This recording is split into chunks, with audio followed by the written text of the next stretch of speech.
Je suis responsable du Jardin des plantes d'Orléans. On est le deuxième site à Orléans à obtenir le label Éco-Jardin. Le premier site était un site naturel aménagé. Donc là, on est vraiment sur un autre profil plus horticole avec le Jardin des plantes. Euh, Donc pour vous dresser un portrait du jardin des plantes, donc on est un jardin qui date nous aussi du 19e siècle. On est implanté juste au sud de la Loire, sur une surface de 3 hectares et demi, dans un quartier qui était à l'origine très horticole. Aujourd'hui, on est vraiment en milieu urbain, plutôt au milieu de résidentiel, avec des immeubles, des quartiers d'habitation, enfin, avec des maisons individuelles. Mais du coup, ça fait de nous un petit peu un, un poumon vert à proximité du centre-ville. Donc, on a un patrimoine bâti assez important avec 1200 mètres carrés de terre ancienne qui date du 19e siècle et du 20e siècle, notamment avec la serre que vous voyez en photo, qui, elle, date de la création du jardin en 1834. Donc 3 hectares et demi entretenus par 6 jardiniers, un saisonnier et un apprenti. Voilà ce que je peux vous dire en portrait. Donc on a différentes ambiances aussi au jardin des plantes, avec une partie très structurée au niveau central avec notre roseraie de concours, car on accueille également un concours international de roses. Donc c'est une partie qui est très structurée, dite à la française.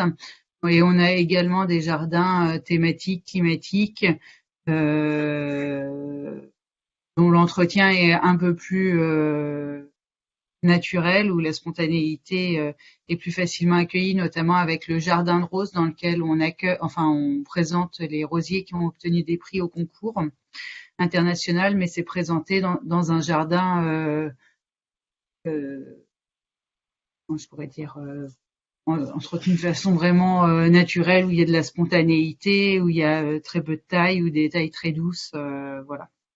Où à la fois les plantes horticoles et les plantes sauvages se côtoient. Et on a des parties, voilà, aussi beaucoup plus naturelles avec les strates arbustives où l'entretien est vraiment très réduite, et des prairies également sur les extérieurs du jardin.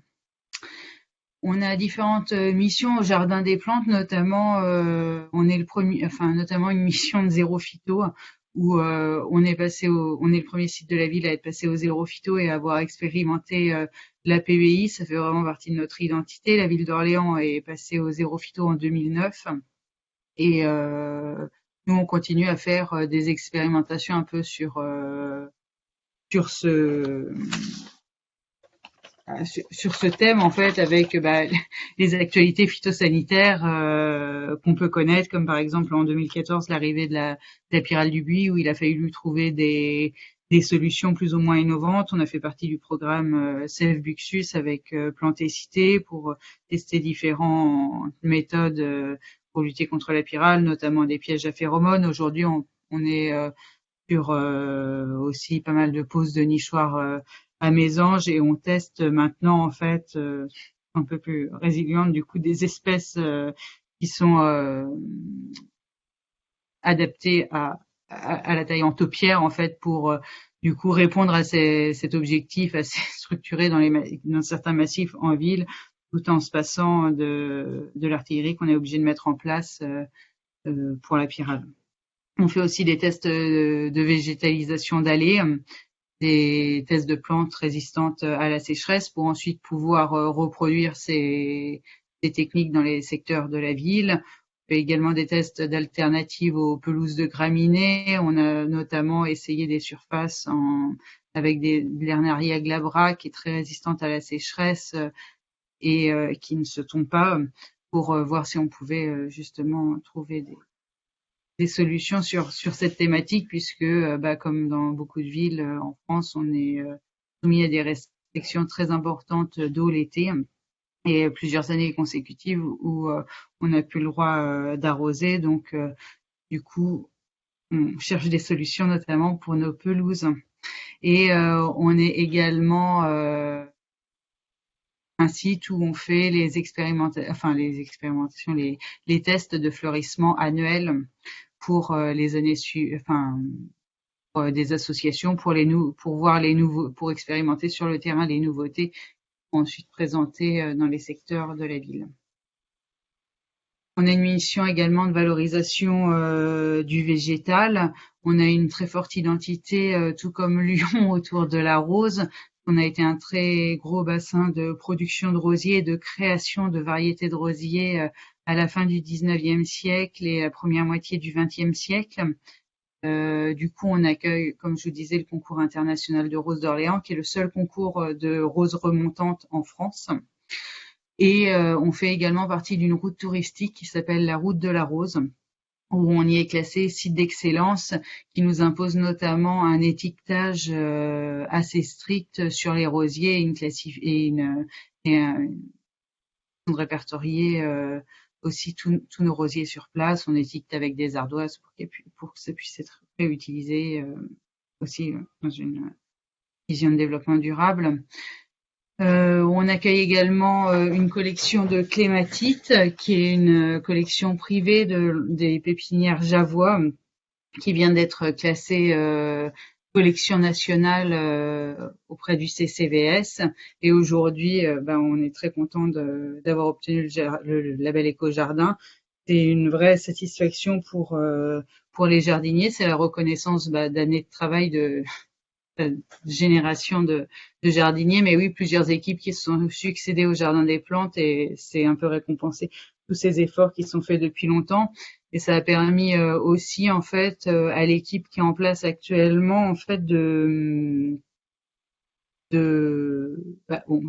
s'investir autour d'un même projet où tout le monde en fait partageait ses valeurs dans l'équipe, et ça a permis aussi peut-être de reprendre du sens en fait sur le travail, sur des choses qui étaient faites et qui parfois étaient mal comprises, et en fait du coup ça a permis vraiment de refédérer autour d'un même objectif, et c'est en ça que vraiment c'était intéressant pour nous de travailler sur le label, au-delà du fait que ça va nous permettre de nous améliorer dans l'avenir.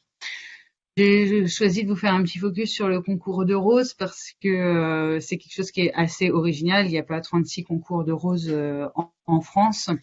Le principe d'un concours de roses, c'est que des obtenteurs nous envoient des rosiers qui sont nouveaux, hein, donc soit commercialisés depuis moins de 5 ans, soit pas encore commercialisés, et on les entretient pendant 2 ou 3 ans au Jardin des Plantes, sont soumis ensuite à un jury de professionnels.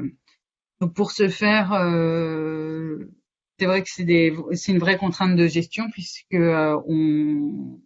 par le passé, en fait, on utilisait des produits à base de cuivre et de soufre qui étaient certes utilisables en agriculture biologique, mais incompatibles avec le label. Depuis 6 ans maintenant, on se passe complètement de produits phytosanitaires ou assimilés dans la roseraie de concours. Par contre, on utilise des purins végétaux, prêles, consoude, orties, et on a également une surface où on teste les rosiers en fait comme ils pourraient être chez les particuliers, donc sans aucun traitement ou sans aucune aide, pour justement pouvoir déterminer des prix comme le prix de l'environnement, qui met en valeur les rosiers qui vont être le plus résistants aux maladies cryptogamiques notamment.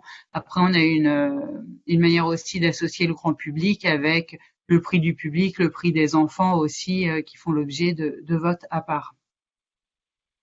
On accueille également des événements Jardin des Plantes. Donc on a tout un tissu d'associations locales qui nous permettent de mettre en place des ateliers tout au long de l'année, des ateliers pédagogiques pour aider les gens à entretenir leurs rosiers, par exemple, au naturel, créer des plessis en osier vivant.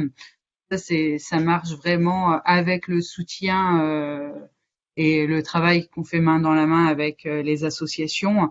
Il y a même une association qui entretient un jardin thématique, enfin une parcelle du Jardin des Plantes, pour justement pouvoir partager son savoir avec les adhérents et le grand public.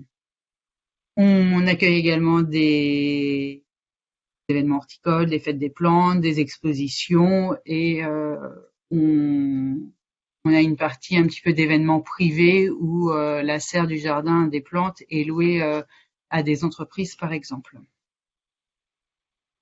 On a un plan de gestion différencié, évidemment, qui est en constante évolution grâce à l'Atlas de biodiversité communale et donc à notre direction de l'environnement et le prestataire qui avait été sélectionné pour travailler sur les inventaires. On a pu faire évoluer notre plan de gestion. Donc c'est un plan de gestion qui est somme toute assez classique avec une partie très horticole, c'est ce que je disais tout à l'heure avec le concours de roses et les massifs annuels et bisannuels. Une partie avec l'entretien plus modéré où on accepte un peu de spontanéité et un endroit et des espaces de prairies en vert ou des espaces boisés qui, eux, sont vraiment avec un entretien extensif avec très peu d'interventions dans l'année ou uniquement des interventions de sécurité pour les espaces boisés. Que grâce à l'Atlas de biodiversité communale, on a pu pouvoir avoir des perspectives sur l'évolution de l'entretien de nos prairies naturelles. Et on va pouvoir cette année, grâce à une récolte de graines qu'on a fait à Orléans, pouvoir enrichir nos prairies qui, somme toute, malgré des fauches tardives, en fait, restaient relativement pauvres. On va continuer la naturalisation de bulbes, mais en se concentrant principalement sur des espèces endémiques. Et on a décidé avec l'équipe et le bureau d'études qui est venu sur place, en fait, de réserver, enfin bien sûr avec l'accord des élus également par la suite, donc de réserver une strate arbustive et boisée dans le jardin des plantes où il y aura plus de présence humaine souhaitée pour avoir un genre de refuge, un genre de réserve au sein du jardin. Pour finir, on est un jardin qui est quand même en mouvement, bien qu'on ait une partie quand même très historique, la préservation de bâtiments et de savoir-faire anciens. Le bureau d'études de la ville vient de créer une nouvelle entrée pour donner de la visibilité au jardin et puis pour pouvoir faciliter les circulations douces tout autour du jardin parce qu'on a une présence d'écoles, la présence d'entreprises aussi. Donc c'était important de pouvoir créer cette nouvelle entrée qui est vraiment liée dont l'aménagement respecte vraiment l'identité du lieu. On est en train également, le bureau d'études nous permet de pouvoir refaire notre zone technique qui va vraiment nous faciliter la vie à l'avenir pour pouvoir réutiliser plus facilement nos déchets verts sur place. Aujourd'hui, on arrivait à recycler une partie des déchets verts, mais il y avait quand même une partie exportée. Demain, en fait, comme on va pouvoir réaménager la zone, on pourra plus facilement broyer sur place et réutiliser nos déchets ligneux, on ne devrait pas appeler d'ailleurs des déchets, pardon. Et enfin, pour finir, on a des travaux qui vont commencer dans les jours qui viennent pour réétanchéifier notre bassin parce qu'on a un jardin aquatique qui malheureusement, dont l'étanchéité était percée et donc il y avait plus d'eau dedans, qui était très ennuyeux par rapport à la présence en fait de tous les amphibiens qui avaient été mis en valeur par les inventaires successifs qu'on a au jardin depuis 2009. Et donc c'est un peu notre nouveauté de l'année qui fait plaisir à tout le monde au jardin parce que c'est vrai que c'est une vraie richesse d'avoir un plan d'eau au sein d'un jardin en ville. Voilà, j'ai fini ma présentation.